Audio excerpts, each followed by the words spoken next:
So moving on to our next story, we actually have some breaking news. And for those of you watching on our YouTube channel, you're probably going to notice I'm in a different shirt.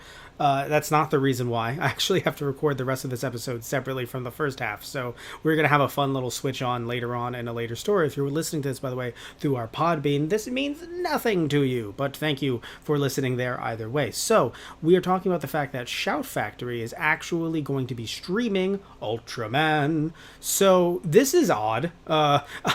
It's not that I couldn't see something like this coming, but I assumed that Mill Creek was going to keep it close to them somehow and through some sort of streaming service of some type that they work with or that they own, let's say, or that they have more stock in. I don't know if they do have any, but I just assumed that was going to be the case.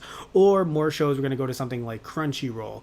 I don't know how the shows that Crunchyroll does have, how well they've done for them. I do believe, though, that they re-upped the license on those because they could have let that license lapse. So I'm assuming it's doing somewhat okay. But either way, Shout Factory is not going to get everything, isn't going to get them tomorrow. Let's talk about some of the details right now. So Shout Factory announced that it's going to be partnering up with Mill Creek to bring different Ultraman series to North America via its VOD and Tokusatsu streaming platforms.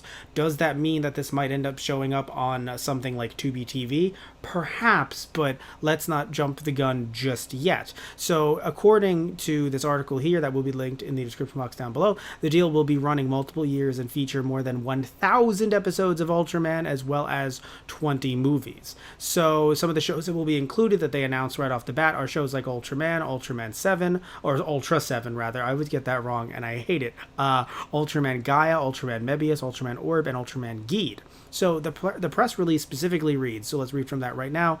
It says that Shout Factory, a multi-platform media company, and the Mill Creek Entertainment announced a landmark distribution alliance to bring Subudaya Productions' iconic Ultraman superhero library to streaming entertainment platforms in North America. You see, as I slowly put on my glasses so I can read this better. The announcement, that's not in the press conference announcement, the announcement was made today by Shout Factory founders and CEOs Bob Emmer and Garson Foos. Jeff Hain, SVP of Mill Creek Entertainment, Shout Factory Senior Vice President of Digital Enterprises and Shout Factory TV, Gene Pao, and Jordan Fields, Shout Factory's Vice President of Acquisitions. Sorry, Garson Foos, it's just that one just kind of flew right out at me, and I read this a couple days back. I did not expect for that to hit me in the face the way that it did. Sorry, Garson Foos. But either way, as I go on to talk about the fact that in this press conference, they announced that the multi-year alliance provides Shout Factory and its multi-platform streaming service, Shout Factory TV, with exclusive SVOD and AVOD digital rights in the US and Canada. So, hey, Canada, happy that you're here. To Subudaya's expansive catalog of Ultraman properties, including more than 1,100 episodes and 20 movies. And then they even go into more detail here about some of the series. They say that iconic series and popular movies include Ultra Q, Ultraman, Ultra 7, Return of Ultraman, Ultraman Ace, Ultraman Taro, Ultraman Gaia, The Battle in Hyperspace, Ultraman Cosmos, Nexus, Max, Mebius and Ultraman Brothers, Mega Monster Battle, Ultra Galaxy the movie, Ultraman Saga, Ultraman Ginga S, Ultraman X, Ultraman Orb, Ultraman Geed, and then they go on to say, and a long list of notable titles, as if those weren't notable in and of itself. Wow, at a certain point it felt like the Pokemon rap, just naming all of these. Now they go on to say that Shout Factory TV plans an aggressive rollout of Ultraman pop culture properties on its new Tokusatsu streaming channel this year, including individual programs as well as complete series. As excitement builds, Shout Factory TV, in collaboration with Subudaya Productions and Indigo Entertainment, will announce additional news and activities in forthcoming months. Colossus of the Tokusatsu genre, Ultraman is one of the most beloved and enduring pop culture brands in the world, and amazingly it's still growing. So it's particularly exciting to present more than 50 years of Ultraman TV series and feature films to North American audiences, much of it for the first time. Oh yeah, definitely. They've got a lot of catching up to do, and we aim to help that happen.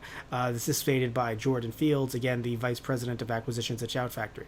And so we end up having some more quotes from some other people as well. But I want to move on to some specific stuff, because I know that in this article it's actually stated that some of these will be coming to to specifically the Tokusatsu streaming service in November. So that's very important to note. So right now, being in mid-July, It's gonna take a while, but thankfully all of these series are the ones that are already out are really cheaply available. If not through a streaming service like Crunchyroll, also just through the Blu-rays as well that are very inexpensive. I've been able to pick up a few myself. But no, this is very interesting. We don't know how long this is going to go on. It just seems as if it's smart for both sides to do at this point. You have one company trying to bring Super Sentai and Kamen Rider. Not sure what's up with Super Sentai, but at least bring Kamen Rider over to the U.S. And you have another company rolling out the red carpet for all of the different Ultraman series. Why would they not work together? So very smart, and it's definitely something that I'm looking forward to. So we don't know which specific shows are going to drop in November. We don't know if they're just going to randomly, drop out of nowhere. Ones that we've seen already, maybe ones that we haven't.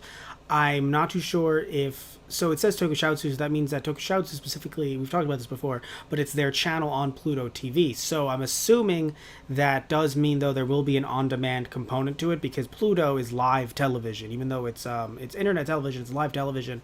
So I don't know if that means that we're also going to get some of these shows over at, like I said before, over at Tubi TV, which is pure on-demand, no live aspect whatsoever. Because even though I would love to be able to see some of these on Tokushoutsu, if they're not on demand and only, live, then I will be a bit too tethered to what time I can watch some of these, obviously. And in doing so, that might hurt just me watching it personally. If some other people want to watch that way and love watching that way, more power to you. But for me personally, while I did initially watch a few episodes of Kuga when they first aired on Pluto TV, I've since moved over to trying to watch them on demand. So through Tubi TV. So hopefully Tubi is also, series are included there as well in November. But what I do find interesting as well, just in case some of you are a little bit worried about Mill Creek, this again is in collaboration with Mill Creek, so there will be no, we're not going to be losing Ultraman on Blu-ray or anything like that. In fact, there's actually some Ultraman Blu-ray news that will be coming up in our next story. So it was really cool. This was announced on Ultraman Day, so July 10th. So happy belated Ultraman Day, everybody. I didn't get you anything, but you didn't get me anything, so we're good. But apparently Shout Factory and Mill Creek got us a lot, so that's really cool. So what are your thoughts on this? Are you interested in this? Are you just buying the Blu-rays up so it doesn't really matter to you? For me, I can go both. I can really go both ways. I can just sit there and go, if I don't want to bring some discs to a friend's house, I can just watch it on a streaming service like Tokushoutsu. And if if I'm sitting at home, let's say, and TV's in use or something like that, I don't really have any Blu-ray drives other than the ones in my PS3 and PS4. So if I have no ways to use those, well, then, they're, they're Blu-rays. So I have to look at streaming services instead. So it will be very interesting to see, again, what the first thing they add is, if it's something that maybe isn't on Blu-ray, or if they just go for some of the classics. So, again, what are your thoughts on this? What do you think is the first show or movie that they're going to put on? Because they could go Kamen Rider, Heisei Generations Forever. They could just throw on Mega Monster Battle and just say, hey, you want to watch this live on Pluto at X time in November? So you never know. So tell me all of your thoughts, all of your predictions down in the comment section down below.